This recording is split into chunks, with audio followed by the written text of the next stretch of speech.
So I take you all the way back to 2010 when we did our very first stadium tour with Pink. And that was a wild ride. 1, 2, Woo! 1, 2, 3, 4.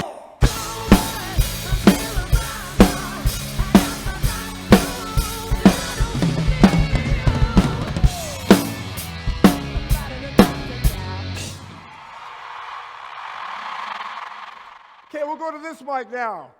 So we always ended the last 4 tours with that song, So What? And Pink would do this amazing, outrageous aerial stunt. You saw a little bit of it in the video, where she behind the stage wearing a harness.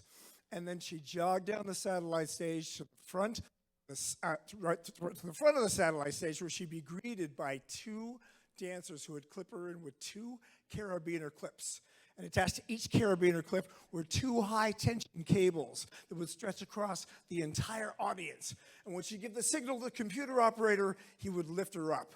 And she goes soaring across the audience, doing flips and turns and spins, speeds of up to 30 miles an hour, drops of up to 25 feet. And she always cruised around to the people in the back, so yes, even the people in the cheap seats could see the sweat on her brow.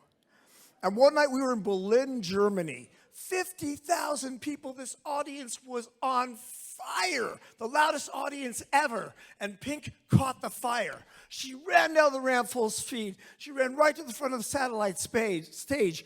And she immediately lifted her arm. What she didn't realize is one of the carabiner clips was not clipped in. The dancer was frantically trying to clip in the carabiner clip, and it wasn't clipped in. She was only clipped in on one side. But she had already signaled the computer operator.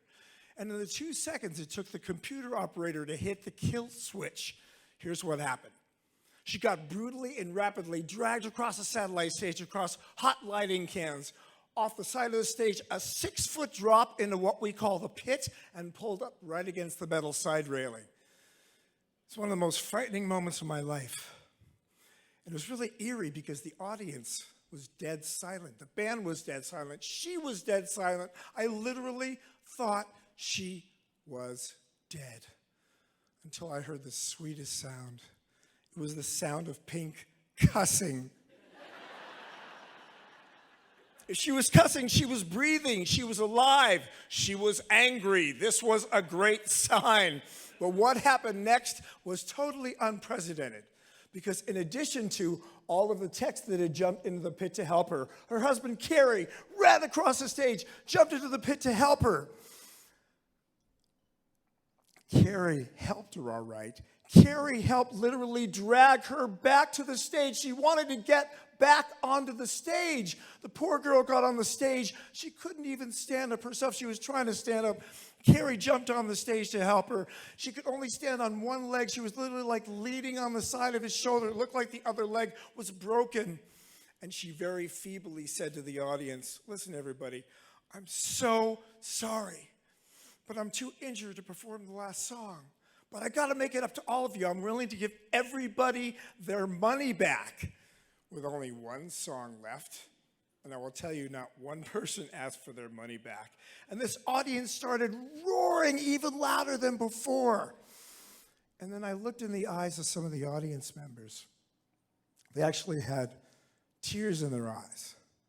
Frankly, it kind of brought tears to my eyes. I think we had this collective emotional realization. That was the moment that we thought we lost Pink forever.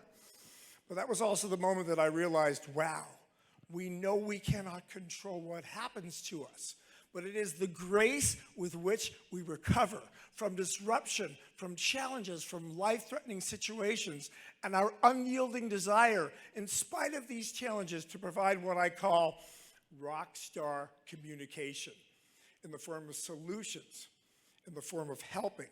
That's what determines the relationship, our relationships with our customers, with our employees, with our families,